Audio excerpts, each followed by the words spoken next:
CUT PG 2026 को crack करना चाहते हो तो आप सभी को इंतजार था कि मैम जीरो से स्टार्ट कर रहे हैं, कुछ नहीं आता है और अभी हमने स्टार्ट भी नहीं किया है। नवंबर आ चुका है, नवंबर मिड चल रहा है एंड मार्च में एग्जाम है। कैसे क्या करना है, प्लीज मंथ वाइज हमें थोड़ा सा गाइड कर दो कि हम कैसे थोड़ी सी प्रिपरेशन अपनी ऐसे कर ले कि हम सीयूटी पीजी को एस कर पाए बहुत अच्छी तरीके से। So hello and welcome to CUET PG Adda and मैं आशल आप सभी की एजुकेटर एंड आप लोगों के लिए इंपॉर्टेंट वीडियो लेकर आई हूँ। जितने भी स्टूडेंट सीयूटी पीजी के क्रैक करने में लगे हुए हैं तो उन्हीं सभी बच्चों के लिए ये वाली वीडियो जो है काफ़ी इंपॉर्टेंट होने वाली है। अगर आप चैनल पे नए हो तो फटाफट से आके सब्सक्राइब कर दो, इस वीडियो को लाइक ज़रूर करना एंड एंड में बताना कॉमेंट सेक्शन में कि आपको ये वीडियो से कितनी हेल्प मिली।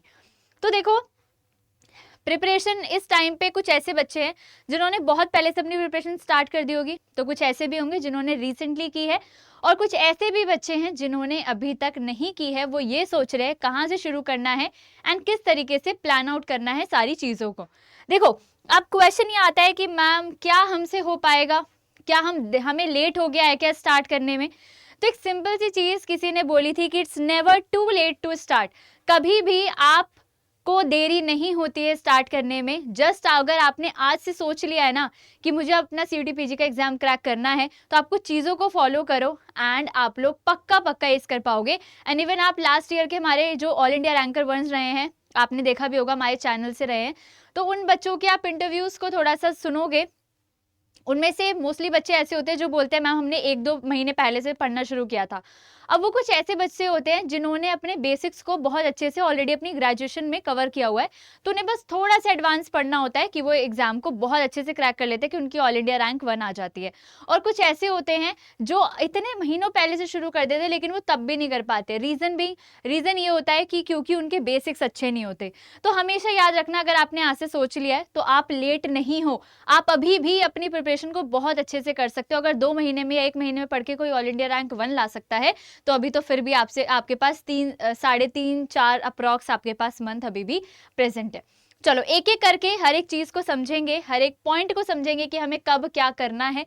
और बाकी तो ऐसा होता है कि थोड़ा सा आपके पास जितना टाइम है उसके अकॉर्डिंग आप अपना टाइम टेबल को थोड़ा सा मॉडिफाई करोगे तो वो ज़्यादा बेटर रहेगा, बिकॉज सबके पास टाइम की अवेलेबिलिटी अलग अलग होती है। ठीक है, तो देखो सबसे पहले जैसे कि हम नवंबर की बात करें तो नवंबर है, अब आपका देखो मिड चल रहा है, तो नवंबर के जितने भी दिन अब आपके बचे हैं 15 से 16 दिन, अब इसके अंदर आप अपना फाउंडेशन और इस एग्जाम स्ट्रैटेजी को सेटअप कर लो।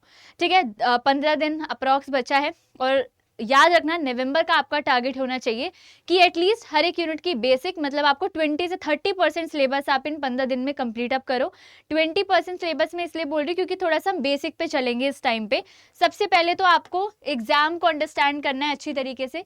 एग्जाम को अंडरस्टैंड करने का सिंपल सा मतलब ये है कि सबसे पहले ये जान लो कि आपको अपना पेपर कोड कौन सा चूज करना है। सेकेंड थिंग कि आपका उसका पैटर्न क्या है, एग्जाम पैटर्न क्या है। जैसे कि आपको पता है 75 क्वेश्चन है, +4 आपको करेक्ट के लिए मिलेंगे, -1 आपको इनकरेक्ट के लिए मिलेंगे। तो आपकी अप्रोच क्या होनी चाहिए, नेगेटिव मार्किंग मुझे कम करनी है। अब उसको कैसे करना है, मतलब एक एग्जाम को स्टैंडर्डाइज करना है, अंडरस्टैंड करना है कि भाई 75 क्वेश्चन है, उनको आपको कंप्लीट अप करना है कितने अंदर, 90 मिनट्स के अंदर। तो आपको अपनी स्ट्रैटेजी क्या रखनी है। दूसरी इंपॉर्टेंट चीज़ है आपको अपनी सिलेबस की शीट बनानी है। अब आप सिलेबस कहाँ पर चेक करोगे, सिलेबस हमेशा आपको देखो, मैं आपको यहाँ पर साइट ओपन करके दिखा देती हूँ, साइट मैं आपको दिखा देती हूँ। यहाँ पर सीयूटी पीजी की एनटीए की साइट है आपकी, जिसको आपको ओपन करके वहीं से आपको क्या देखना है, सिलेबस देखना है। ठीक है, कहीं और से आपको नहीं देखना है। ठीक है, सीयूटी पीजी एनटीए देखोगे तो ये आपका सबसे पहला यहाँ पर सिलेबस वाला पोर्शन है।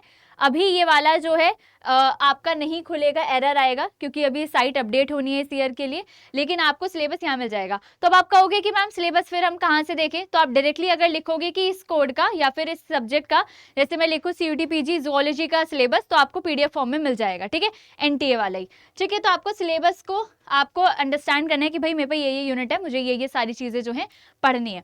अब बात आती है build a simple study routine. तो आपको एक सिंपल सा स्टडी रूटीन बनाना है। अब इस स्टडी रूटीन में क्या है, इसमें सिंपल सा ये है कि आपको ये टारगेट करके रखना है कि अब जो इनिशियल डेज मेरे पास हैं इसके अंदर मैं थोड़े से बेसिक्स पढ़ना शुरू करूँ, मैं थोड़ा सा देखूँ, PYQs को देखूँ, PYQs को देखने के बाद मैं ये अंडरस्टैंड करूँ कि कौन से मेरे हाई वेटेज टॉपिक है, कौन से लीस्ट इंपॉर्टेंट है एंड कौन से आपके मॉडरेट है ना। इसके अकॉर्डिंग आपको अपनी चीज़ें करनी है। देन उसके बाद अपने आप को रिसोर्सेज कलेक्ट करने हैं। देखो रिसोर्सेज में सिंपल सी चीज़ है कि रिसोर्सेज में एक बहुत ही सिंपल सी चीज़ होती है और वो ये है कि भाई रिसोर्सेज आपके क्या होने चाहिए। इस टाइम पे स्टैंडर्ड बुक्स को पढ़ के आप नहीं कवर कर पाओगे क्योंकि उसके अंदर सिलेबस बहुत ज़्यादा होता है। तो आपको भी अप्रोच अपनी ये रखनी है कि आप कम से कम सिलेबस को जो है मतलब कम से कम मतलब कंटेंट आपके पास कम हो, क्योंकि टाइम आपके पास बहुत कम है, क्योंकि आप सारा कंटेंट अभी नहीं पढ़ पाओगे। तो सिंपल सा रिसोर्सेज ये है कि जैसे अभी हमारा लास्ट डिटेल्ड बैच जो हम पढ़ाने वाले हैं वो जस्ट लॉन्च हुआ है, तो आप उसमें एनरोल कर सकते हैं। उसके अंदर आपका हमारा जो टारगेट है वो यही है कि ये जो रिमेनिंग 3 से 4 मंथ है इसके अंदर हम आपको पूरा सिलेबस करा के यूनिट वाइज टेस्ट देंगे, मॉक टेस्ट देंगे, नोट्स देंगे, हर एक चीज़ हम आपको प्रोवाइड करेंगे। ठीक है, ऐसे रिसोर्सेज आप देख सकते हो, क्योंकि आप स्टैंडर्ड बुक्स को उठाओगे तो उसमें भी बहुत सारा सिलेबस है, आप नहीं कर पाओगे। उसके बाद आपको, क्योंकि हमारे बैचेस का ये रहता है कि हम बेसिक से शुरू करते हैं बिल्कुल, तो आपको बस वही अभी 10 से 15 दिन के अंदर आपको अपने बेसिक्स को लर्न करना है। आपको एक हर एक यूनिट का स्ट्रक्चर जान लेना है कि इसके अंदर हमें एक्चुअल में पढ़ना क्या है, बिकॉज बच्चों के बेसिक्स ही क्लियर नहीं होते तो वो एडवांस पे नहीं जा पाते। नवंबर का आपका गोल ये रहना चाहिए। देन आफ्टर आ जाता है आपका दिसंबर। दिसंबर में देखो अब आपको अपना स्टडी का टाइम इंक्रीज करना है। पहले आपका भले ही आपके 2-3 घंटे थे, लेकिन अब आपको 5 से 6 घंटे स्टडी डेली करना है। अब आप कहोगे मैम कॉलेज के साथ कैसे मैनेज करें। कॉलेज से आप 4-5 बजे आ जाते हो, उसके बाद मैक्सिमम टाइम निकालो, 2 से 3 घंटा आपको पढ़ना है। 1 घंटा आपको MCQ प्रैक्टिस करनी ही करनी है। और वीकली के टारगेट्स बना लो कि इस वीक के अंदर मुझे ये यूनिट कंप्लीट करनी है, इस वीक के अंदर मुझे ये यूनिट कंप्लीट करनी है और पिछली वाली रिवाइज करनी है। तो वीकली टारगेट बनाओ। उसके बाद आपको एक एरर बुक बनानी है कि जब भी आप MCQ या मॉक टेस्ट दे रहे हो उसके अंदर आपकी गलती किस किस टॉपिक में हो रही है, ताकि आप जब भी रिवीजन करने बैठो उस टॉपिक को ज़्यादा अच्छे से पढ़ो, क्योंकि आपकी उसमें एरर हो रही थी। एरर बुक का बनाना इज़ वेरी इंपॉर्टेंट। उसके बाद आप ये रखो कि एंड ऑफ द दिसंबर तक आप 70 से 75% सिलेबस कवर कर सको। मतलब करना ही करना है, बिकॉज फिर आगे जनवरी फरवरी में तो चीज़ें, और सर्दियाँ आ रही है, आलस बढ़ जाता है बॉडी में, है ना, पढ़ा नहीं जाता। ठीक है, देन आफ्टर आपका आ जाता है जनवरी, जिसके अंदर आपको मैक्सिमम रिवीजन और हैवी प्रैक्टिस फेज है। आपको एंटायर सिलेबस आपको अपना रिवाइज करना है।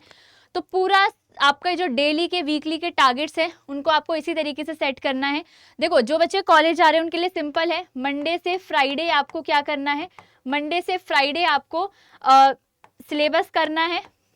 ठीक है, सैटरडे को आपको मॉक देना ही देना है। सेम विद संडे आपको मॉक देना ही देना है सिलेबस रिवीजन के साथ साथ। इंपॉर्टेंट है, मस्ट मस्ट मस्ट, है ना। अपने सारे एरर्स को सैटरडे संडे में बैठ के देख लो। MCQ डेली प्रैक्टिस करने, because January is a peak time. इस टाइम पे अगर आपने MCQ प्रैक्टिस नहीं करे तो वो फिर बहुत बेकार हो जाएगा। लास्ट टाइम जब हमने टॉपर के इंटरव्यू लिए उन्होंने बोला था मैम एग्जाम टाइम में हमने डेली बेसिस पे 200 क्वेश्चंस भी प्रैक्टिस किए हैं।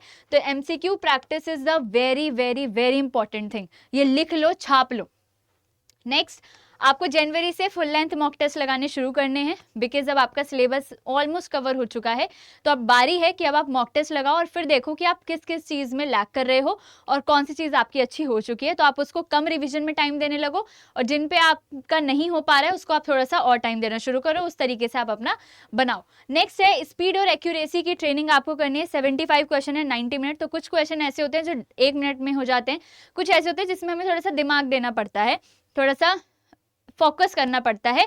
तो हर एक चीज़ को आपको स्पीड को, और स्पीड के साथ साथ एक्यूरेसी बहुत मैटर करती है, क्योंकि स्पीड आप ले आओगे, एक्यूरेसी नहीं हुई तो फिर गड़बड़ हो जाएगी। तो वो बहुत मैटर करती है, क्योंकि नेगेटिव मार्किंग यहाँ पर आपके मार्क्स को बहुत रिड्यूस कर सकती है, ये याद रखना। नेक्स्ट आता है आपका दैट इज फरवरी में आपको स्मार्ट रिवीजन के साथ मॉक टेस्ट का पीक है ये। तो आपको पर वीक आपको 3 से 4 मॉक टेस्ट लगाने हैं, और आपको मैंडेटरी है कि जो आप पूरे रिवीजन टाइम में, याद रखना जब भी आप सिलेबस पढ़ते हो, शॉर्ट नोट्स अगर आपने खुद से नहीं बनाए, टीचर के नोट्स को एज इट इज मत छापो, कुछ अपने शॉर्ट नोट्स भी बनाओ, क्योंकि लास्ट में रिवीजन साइकिल में बहुत काम आते हैं, एक्यूरेसी इंक्रीज करते हैं। और साथ में मेमोरी टेक्निक्स को आप बनाओ कि आप जिस चीज़ में याद करने में उसमें लैग कर रहे हो उसको आपको टेक्निक्स के थ्रू याद करना है, भले ही वो आपके कुछ फॉर्मूलाज हो, भले ही वो आपके कुछ टर्म्स हो, जैसे हिस्ट्री ज्योग्राफी में कुछ डेट्स हैं, पॉलिटिकल साइंस में, तो ऐसी चीज़ों को आपको टेक्निक्स के थ्रू आपको पढ़ना है। जैसे हमारे जितने भी टीचर्स हैं ना, वो क्या करते हैं, बच्चों को कुछ इस तरीके से याद कराते हैं ताकि उनके दिमाग में बैठ जाए। तो आपको बस वही चीज़ें करनी है। और फिर लास्ट में जो मार्च का टाइम आता है, मार्च इज आपका एग्जाम आपके स्टार्टिंग वीक से स्टार्ट हो जाते हैं, तो उस टाइम पे जितना भी आपके पास टाइम बचेगा उसमें आपको ढेर सारे एमसीक्यूज की प्रैक्टिस करनी है। तो मार्च पे जाने से पहले आप नवंबर से फरवरी का ये रूटीन फॉलो करो एंड लिखो कॉमेंट सेक्शन में कि आप इस रूटीन को फॉलो करोगे, एंड अपने टारगेट स्कोर को लिख के जाना, अपने ऑल इंडिया रैंक को लिख के जाना कि आप क्या सिक्योर करना चाहते हो। Because manifestation do comes true, तो आप लोगों को उसे लिखना है, तभी आपकी वो ट्रू हो पाएगी। तो उसको जरूर जरूर जरूर जरूर जरूर आप उसे लिखेंगे, ठीक है। तो ये मंडे से, वो नवंबर से, अब आप लोग आज से ही शुरू कर दो अगर वीडियो को देख लिया है तो, ठीक है। और कुछ एडिशनल टिप्स अगर मैं दूं तो आप लोगों को पीवाईक्यूज तो करने ही करने हैं, जितने भी आपको पीवाईक्यूज मिले उसको करना ही करना बच्चों, क्योंकि this is very important. Mock test करना, एक्स्ट्रा क्वेश्चंस लगाना बहुत इंपॉर्टेंट है। टेंशन बिल्कुल नहीं लेनी है, और 5 से 6 घंटे की स्लीप आपको लेनी है, बिकॉज अगर आप स्लीप नहीं लोगे तो स्ट्रेस के मारे आपको कुछ भी याद नहीं होगा। तो और शॉर्ट नोट्स आपको ज़रूर ज़रूर बनाने हैं। ये कुछ चीज़ें ऐसी हैं जो आपकी इम्पॉर्टेंट है ही है, ठीक है। और बहुत ज़्यादा हाई लेवल का पेपर नहीं है, जस्ट एक एंट्रेंस है। बस ये है कि अगर आपके बेसिक्स क्लियर नहीं है तो आपको थोड़ा सा अपने ऊपर मेहनत करनी पड़ेगी। एंड मुझे ऐसा लगता है कि आप लोग कोई भी जो है ऐसा नहीं है जो मेहनत से पीछे भागता हो। तो आई वॉन्ट कि आप सभी जो है अच्छी तरीके से उसको प्रैक्टिस करें, अच्छी तरीके से अपनी प्रिपरेशन करें, एंड आपको कोई भी नहीं रोक सकता।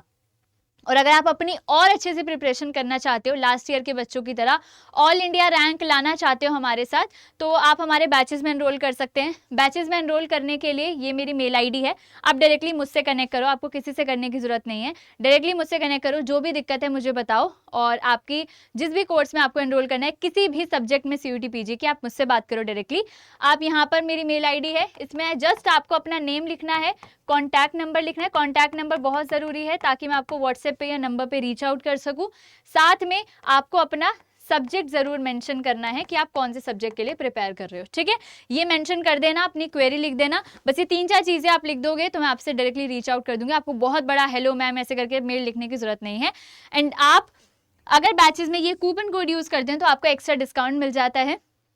इसके अलावा भी अगर आप डिस्काउंट चाहते हो या अगर आप फाइनेंशियली कुछ भी प्रॉब्लम हो रही है तो आप डायरेक्टली मुझसे कनेक्ट कर सकते हो। जो भी पॉसिबल हो पाएगा विल डू फॉर यू। लेकिन एक चीज़ याद रखना बच्चों, आप लोगों को कोई नहीं रोक सकता एग्ज़ाम को क्रैक करने के लिए। छोटा सा एंट्रेंस है, उसको क्लियर करेंगे, हम लोग मिलकर करेंगे। लास्ट ईयर के बच्चों ने भी किया है, and I am damn sure कि इस बार भी आप लोग जो है ऐसे ही हमें लास्ट ईयर की तरह हर सब्जेक्ट में ऑल इंडिया रैंक 1 ला कर दिखाओगे। And I trust you all. खुद पर ट्रस्ट रखो, अपनी प्रिपरेशन पर ट्रस्ट रखो, एंड हम पर ट्रस्ट रखो। फॉलो करते रहो CUET PG अड्डा को। अगर चैनल पर नए हो तो सब्सक्राइब करना, वीडियो को लाइक करना, कमेंट में जरूर बताना कि आपको कैसी लगी एंड आप कौन सी ऑल इंडिया रैंक लाना चाहते हो, ये जरूर कमेंट्स में मेंशन करके जाना। और ऐसी सच वीडियोस के लिए अगर आपको कुछ और भी टॉपिक पे समझना है तो नीचे जरूर लिख के जाइएगा कि मैम इस टॉपिक पे वीडियो बना दो। मिलते हैं नेक्स्ट सेशन के अंदर। Bye bye, take care, lots of love, all the very best.